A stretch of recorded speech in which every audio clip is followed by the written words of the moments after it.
नमस्कार, मैं हूं अरविंद कुमार सिंह और आप देख रहे हैं न्यूज़ 9 नेटवर्क, जहां हम लेकर के आते हैं देश और दुनिया की तमाम अहम छोटी और बड़ी खबरें। लेकिन खबर दिखाने से पहले हम आपको इस निवेदन करेंगे कि लॉकडाउन का पालन करें, प्रशासन का सहयोग करें, घर में रहें और सुरक्षित रहें।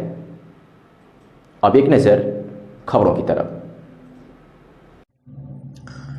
बलरामपुर से खबर है, जहां कोरोना महामारी के दृष्टिगत लॉकडाउन 3 के नियमों का सख्ती से पालन कराने हेतु पुलिस अधीक्षक बलरामपुर देवरंजन वर्मा के निर्देशन व अपर पुलिस अधीक्षक अरविंद मिश्र के पर्यवेक्षण में जनपद के समस्त तहसीलों में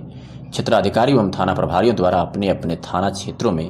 सामाजिक दूरी बनाए रखते हुए अपने अपने क्षेत्र के कस्बा व गाँव में हूटर बजाकर मोटरसाइकिल दस्ता तथा पैदल से फ्लैग मार्च किया गया तथा लोगों को संदेश दिया गया कि वे लोग अपने अपने घरों में रहकर सामाजिक दूरी बनाए रखते हुए लॉकडाउन के नियमों का पूर्णतया पालन करें तथा दूसरे प्रदेशों से व दूसरे जिलों से लोगों की जानकारी पुलिस प्रशासन तक अवश्य दें।